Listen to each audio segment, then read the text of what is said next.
What's up? Welcome to another edition of Four Quarters. We're going to get right into some awesome football topics.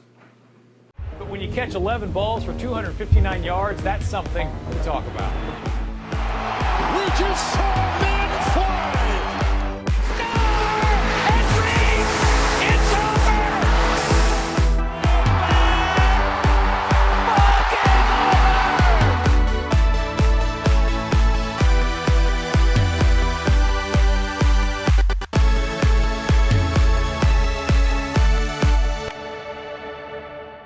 This week on Four Quarters, we're going to be talking about who has the better chance of winning the Big Ten West. Will it be the Minnesota Gophers or will it be the Wisconsin Badgers? In the second quarter, we're going to talk about who is the better quarterback, JT Barrett or Jalen Hurd. In the third quarter, we're going to talk about who's the better quarterback. Is it Matthew Stafford or Kirk Cousins? In the fourth quarter, we're going to talk about if the Dolphins are better or worse with Jay Cutler. All right, jumping into the first quarter, who has a better chance to win the Big Ten West, the Wisconsin Badgers or Minnesota Gophers? If we look at what Minnesota did last year, they went 9-4 overall and 5-4 in the conference. This year, they have a very, very easy schedule, in my opinion. I think they're gonna go 10-1 and be 7-1 in the conference, leading up to their game against Wisconsin. The reason I think this is they returned Rodney Smith at running back, who had 240 carries for 1,158 yards and 16 touchdowns last year. Bringing him into a PJ Fleck offense will turn him into a better running back, and I think he eclipses 1,500 yards, and they ride him to a lot of wins. The best receiver they have returning is Rashad Still, who is big target, 6'5", over 200 pounds. He reminds a lot of people of Corey Davis. He had 36 receptions, 543 yards, and 3 touchdowns last season. Fleck is going to make it a point to get him the ball in the passing game, and their quarterback is going to be Denny Croft. He's been hyped up in Minnesota because he can use his arm or his feet to make plays. Defensively, they return safety by the name of Antoine Winfield Jr. That's right, Antoine Winfield's son. And for those of you who know Antoine Winfield, his career in the NFL was built on being a grit corner who come up and stuff the run as well as defend the pass. Antoine Winfield Jr. is similar in the way he can defend the run, he can defend the pass. He's going to be a huge player for the Gophers this season. They also return kicker Emmett Carpenter, who made 92% of his kicks. He was 22 of 24 on the year, 10 for 10 beyond 40 yards. That takes a lot of pressure off the offense. Into the 30-yard line or below, they have a good shot at making a field goal. And last year, although they had a 9-4 record, their 4 losses were really close games to really good opponents, and they're obviously all within the conference. They lost to Wisconsin 31-17. Lost by 14 points. That's pretty good against Wisconsin for a team that nobody expected to have a good season. They lost to Penn State, who won the Big Ten 29-26 in overtime. They lost to Iowa 14-7, and they lost to Nebraska 24-17. They lost a lot of close games, and they are much better. They're going to be a much better coach team this season. A lot of good returners. They also beat Washington State in their bowl game 17-12, so I think Minnesota is a much better team this year, much better coach, a lot of talent returning. If you look at Wisconsin, they went 11-3 last year, 7-2 in the conference.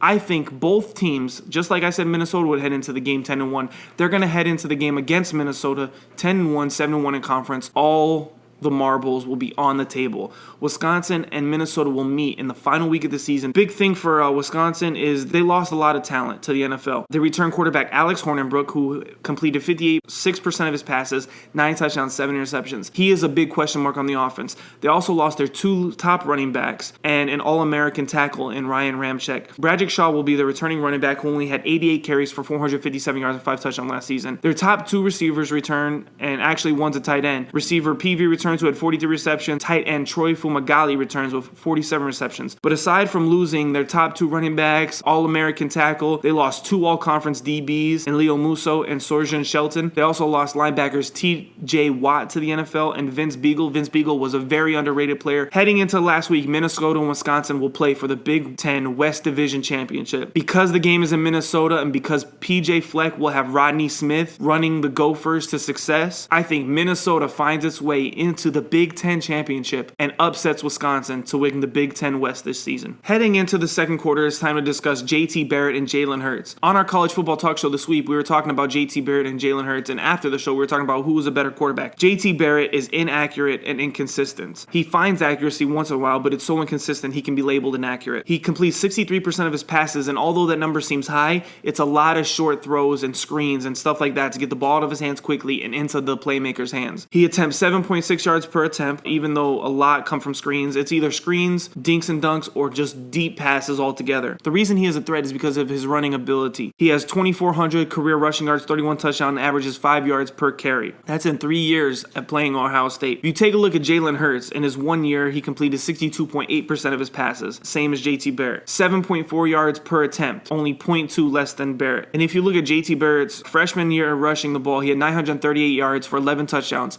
5.5 yards per carry. Hurts in his only season as the freshman, 954 yards, more yards, 5 yards per carry less, but 13 touchdowns was more touchdowns. To me, they're the same player. But which would I rather have is how I'm going to determine who is better. And I'd rather have Jalen Hurts because Jalen Hurts still has room to grow. We've seen the best of JT Barrett. He's not going to improve much more. He, at best, is a quarterback who can burn you with his feet, but with his arm, he's going to be inaccurate and inconsistent. Jalen Hurts can improve on his accuracy and in his inconsistency because he is just a freshman, and he led Alabama to a national championship as a true freshman. For that, I think Jalen Hurts is the better quarterback, and that's the quarterback I'd rather have on my team. Here in the third quarter, we're going to discuss who is the better quarterback overall, Matthew Stafford or Kirk Cousins. Now, the numbers are not going to tell the whole story. You have to watch the film, and you have to see what's around them to truly know who is better. There's going to be stat geeks who are going to just love Kirk Cousins' stats, but that does not tell the story. I'm going to get those stats out of the way right now. Stafford, 61.5% completion percentage in his career. 4.4% of all his passes go for touchdowns. 2.5% go for interceptions. He averages 6.8 yards per attempt, and he averages 278 yards per game. He has a career quarterback rating of 86.8, and he has 25 fourth quarter comebacks. 8 in which he had last season. The Lions went 9-7, and 8 times Matthew Stafford led them on a comeback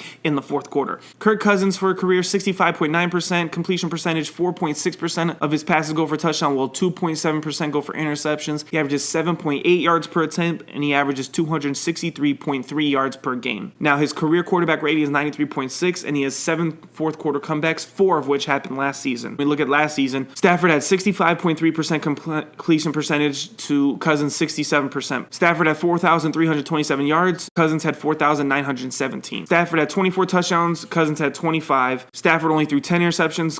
Cousins threw 12. The quarterback rating was 93.3 for Matthew Stafford and 97.2 for Kirk Cousins. Again, yes, the numbers are saying that Kirk Cousins is a better quarterback, but you have to take a look at the defense. The Lions' defense was horrible. It wasn't ranked, 29th, 30th, 31st and stuff like that, but they had 155 drives in which they were on the field, which is the least in the NFL because the NFL average was 177.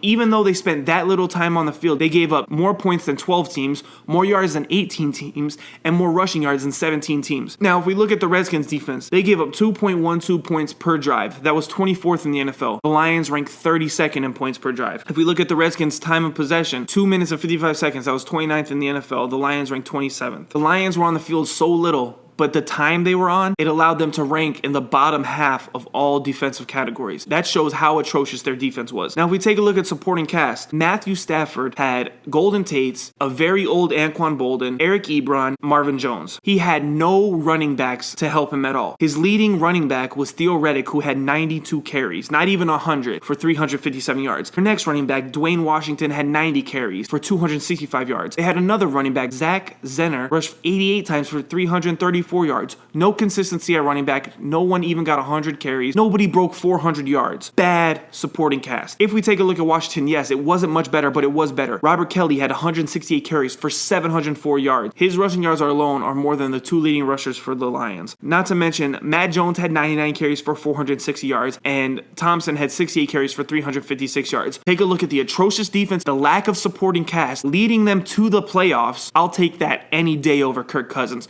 Kirk Cousins is average quarterback. I'll rank him somewhere between 15 and 20 in the NFL. That is average. Yes, he puts up good numbers, but Vinny Testaverde has put up good numbers. We've seen Kyle Orton put up good numbers. Ryan Fitzpatrick, good numbers. That doesn't mean they're great quarterbacks. You can have great seasons and not be a great quarterback. Here's the thing. Lack of supporting cast. I'm taking Matthew Stafford over Kirk Cousins every day of the week and twice on Sundays when they play the games. Jumping into the fourth quarter, are the Dolphins better or worse?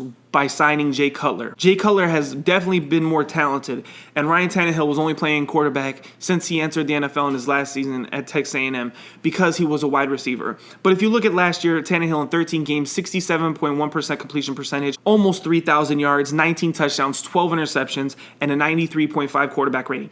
He also added 164 yards on the ground and a touchdown. Jay Cutler in 5 games only completed 59% of his passes, threw for 1,000 yards, had 4 touchdowns and 5 interceptions, and his quarterback rating was a measly 78.1.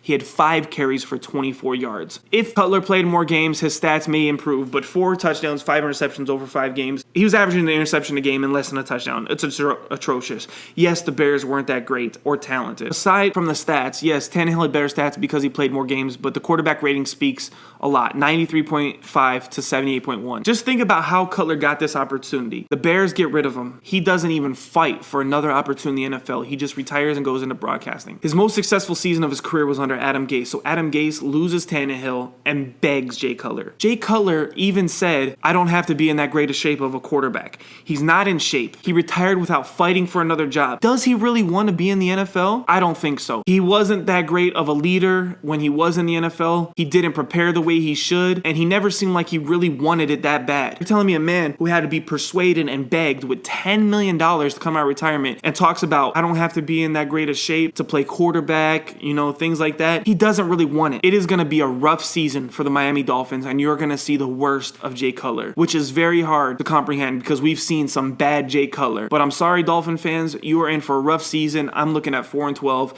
because Jay Cutler isn't going to care. He never has. He never will. What's going to make him care now? He's in it for the payday. Dolphins are going to be worse this season. I want to thank you guys for tuning into another episode of 4 Quarters. This show is growing. I love that you guys are enjoying it. Please don't forget to follow me on Twitter. Follow the Game Haus on Twitter. Links are on the video. Like us on Facebook. Also, check out our podcast. They are on iTunes. And one more thing. Please help us on our Patreon account. We now have one. Please support us. Any donation will help. If you donate, thank you for tuning into 4 Quarters and have another awesome week and get ready for some football.